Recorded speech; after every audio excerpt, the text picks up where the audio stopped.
Hello, brothers and sisters. I am Austin Carroll, and I'm here to talk to you about what is forgiveness and mercy.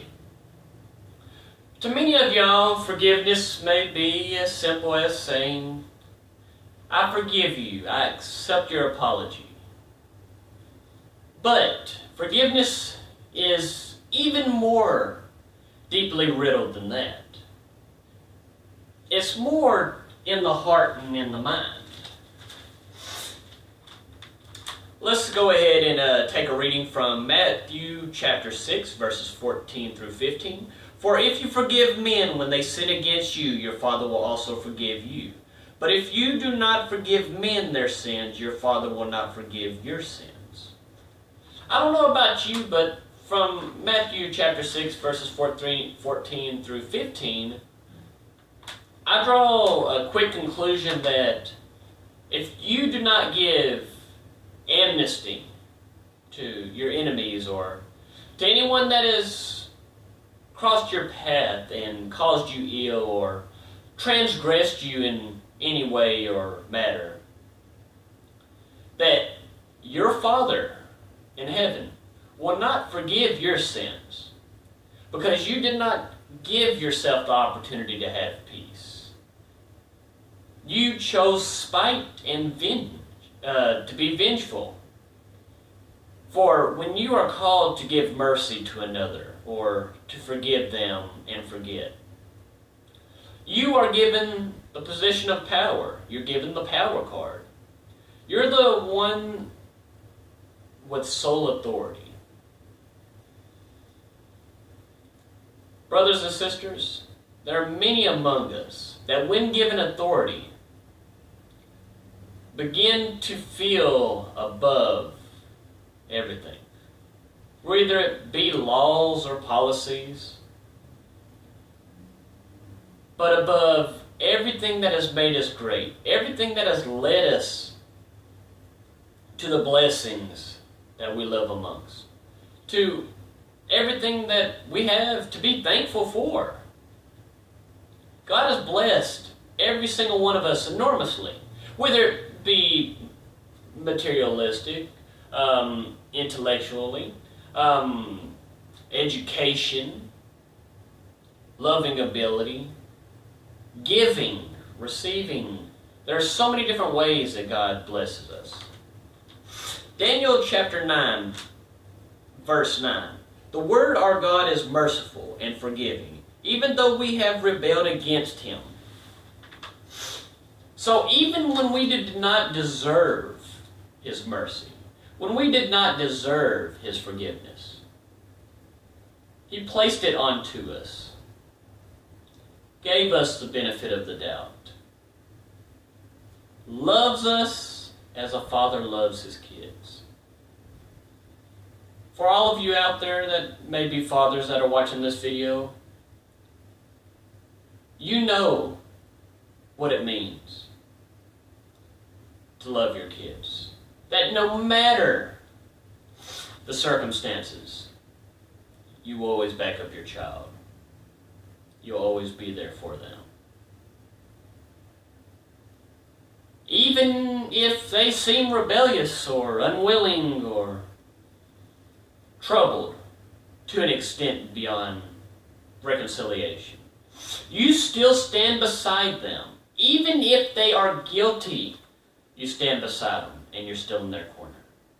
Even when we're guilty, even when we are plagued with sin in our hearts and souls are dark as coal,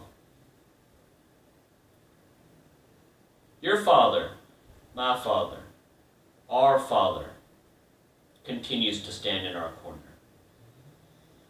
Continues to be there when we need Him. Continues to guide us in the right direction. To guide us to follow His will. To guide us to be more like Him. To be more merciful. More forgiving. Mark chapter 11 verse 25 says, and when you stand praying, if you hold anything against anyone, forgive him, so that your Father may forgive you your sins. twice in the Bible so far.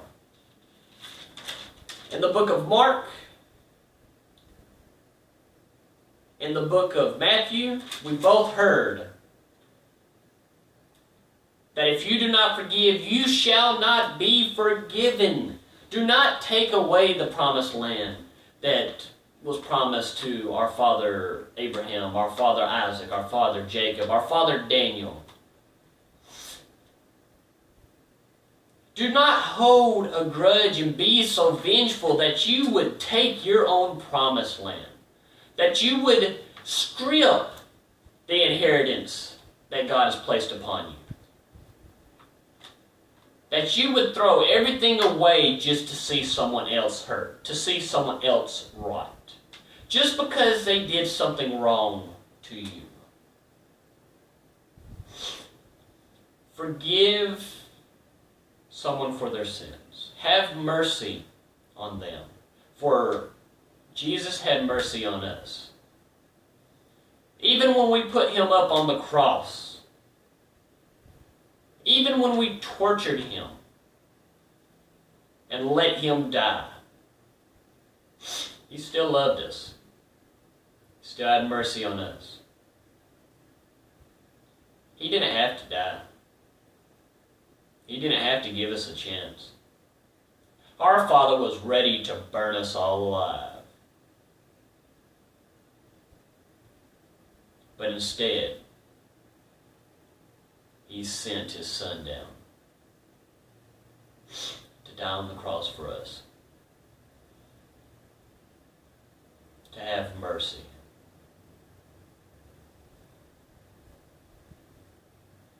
To take care of his children. To say that I love them. Jesus said, Father, they know not what they are doing. Jesus stood in our corner. He was on our side, even when we weren't on his.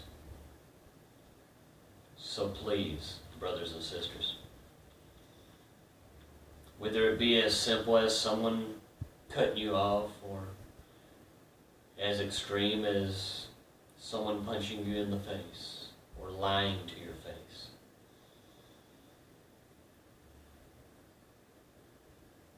forgive them. Forgive them.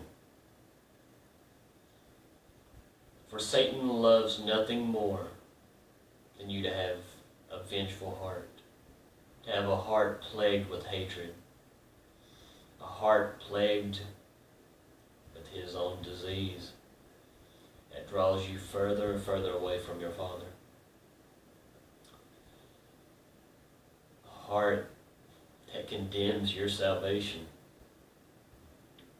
So please, brothers and sisters, when given the opportunity to have mercy upon another, when you're in the position of power, remember, if you were the one on the opposite side of the coin, the one on the other end, would you not want someone to forgive you? Would you not want someone to have mercy on you?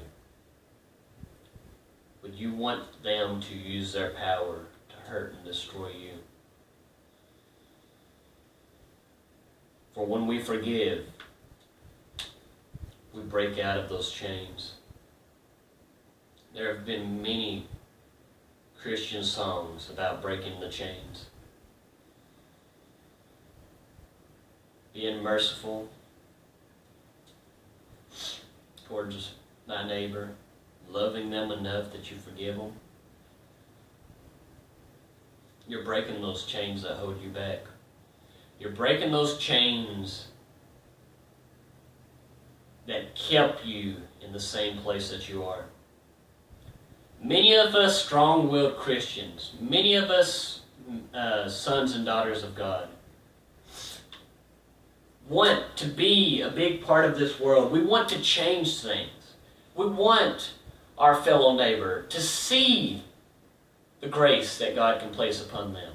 how great life can actually be, even in the simplest measures. Someone smiling at you, saying hello. Someone holding your hand, saying, I'm here for you. It's going to be okay. Someone saying, I will not leave your side. I am here for you. God is here for us. He wants to hear your voice. He wants you to pray. He wants you to talk to Him. Talk to your Father. Let Him know that you need Him more and more. Let Him know that you are ready for His will to be done in your life. Let Him know you are ready to live a more abundant life. That you are ready to trust in all of His promises, to trust in His Word, not only just to believe in Him, or to go to church and say that you love Him. Instead of being part of some church group or some church, why not make it greater? Be part of a kingdom. Go to your Father. He's ready to hear what you have to say. God is here for us. He wants nothing more than to see His children succeed. He wants nothing more than to be able to love you beyond your own comprehension. And to be able to use you for His own glory. Brothers and sisters, join me in being good and faithful servants to our Father, in making our Father proud. And as always, have a blessed evening. Open the book. Talk to a Christian brother or sister. Comment on this video. Message me on Facebook.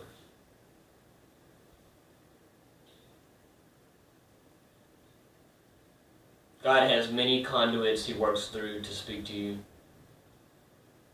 Take the chance, take the opportunity.